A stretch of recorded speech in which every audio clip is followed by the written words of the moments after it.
Well, let's move back to politics across the UK, particularly with the Conservative Party. Plan B MPs, Conservative MPs, pretty angry about it all. Let's speak to Philip Blond.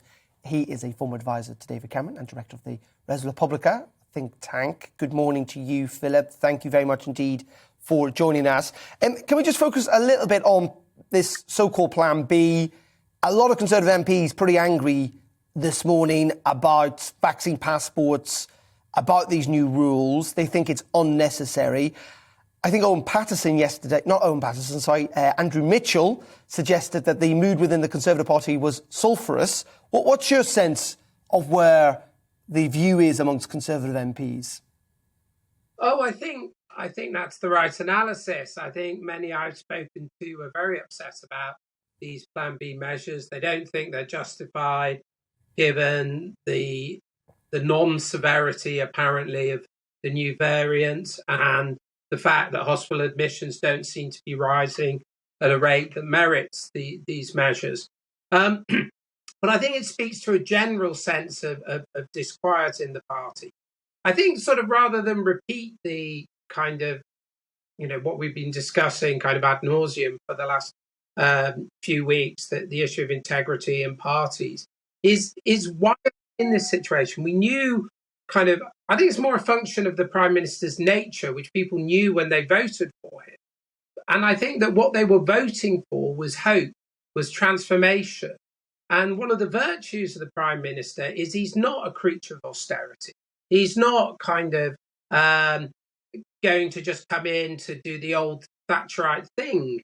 And with the new working class constituency, the hope was that Johnson would offer visionary leadership and the policies to go along with that. Now, one of the reasons that the MPs are so upset is a general lack of leadership, conceptual and actual, in the party. And this seems to me to be entirely unnecessary. And if they were able to develop a set of policies and an agenda that mirrors the astonishing shift of the working class to the Conservative Party, I think he would be in a completely different place. But it's because we look directionless as a government. It's because we then get buffeted by waves from all sides. And unless they recover this sense of intellectual leadership, the sense of what the party's for after Brexit, the sense of what the government's for, we're going to enter small-scale Thatcherism, policy dictated by the Treasury, all of which will be a disaster and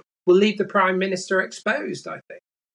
And doesn't it, with the poll ratings, if they do stay where they are, where essentially the Conservative Party then find themselves behind going into an election, that causes tension, doesn't it? Because there's a lot, particularly of red wall seats, MPs, that the ones that should be appealing to those kind of working class voters that you talk about, who frankly have not got very big majorities and will be frightened, concerned, frustrated about potentially losing those seats. But let's look at the potential opponents to Boris Johnson. All of them are kind of Thatcherites of one variant or other, very gifted, but they don't have any policies that can speak to the needs of the new electorate. So it's a bit like sort of Manchester City management, just because you wish to appoint somebody else doesn't mean they're going to be any better. Sorry, Manchester United management, rather. That was a hopeful wish, I think, as a Liverpool fan. And I think that there's no sense that that anyone who replaces him will do any better. In fact, they'll probably do far worse. And the imposition of a southern-facing, southeast kind of agenda won't save those MPs their seats. So the real issue I think we have to look at is look at the virtues of the Prime Minister, create the new offer for the new working class that have voted Conservative, and do it at scale. That's the only recipe to keep the red wall and to repeat the victory. Anything else, I think, possibly would be worse. And this is not beyond recovery. But he just has to have intellectual leadership. But just very finally on this, Philip, his critics would say that actually, he still remains pretty popular with those red wall voters, that you're right, if he had a political agenda, whatever, he might be able to kind of have a pathway.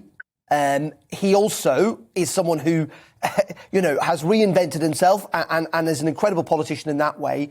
But the problem is that all of these situations or largely most of the situations he finds himself in, are own goals, that he keeps kind of putting his foot in it to a large degree. And that's unlikely to end because it's intrinsic to his character. And if that's the case, we're likely to be back with the Owen Paterson affair or Lord Geit or Partygate, just a time and time and time again over the next 2.5 years. Well, people knew that about it. This was all priced in. So I think you're right. It is intrinsic to his character. And I think it's, this isn't a man who likes detail or who likes to kind of understand kind of quite stringent formal rules in his new position. But if I was the Conservative Party, I wouldn't try to make the Prime Minister other than he is. I would try to make the Prime Minister more than he is. Look, he's in the situation where he could repeat Disraeli's legacy. He could create the most radical at-scale reforming, pro-poor conservatism because he has the constituency and the political support to do that. The fact that he hasn't is what I think will put him most at risk. And that is his only pathway out. We've got the Levelling Up white paper that's been postponed till after January. For God's sake, let's hope that is an incremental, tiny, small amounts of money that every reform has been since David Cameron became Prime Minister. Let's hope it's big and transformative. And let's hope it's led by the Prime Minister, because that's his pathway back. And it's his only pathway, in my view. OK, Philip, really appreciate your thoughts. Philip Blond there, who used to work for David Cameron, but also director of the Res Publica think tank.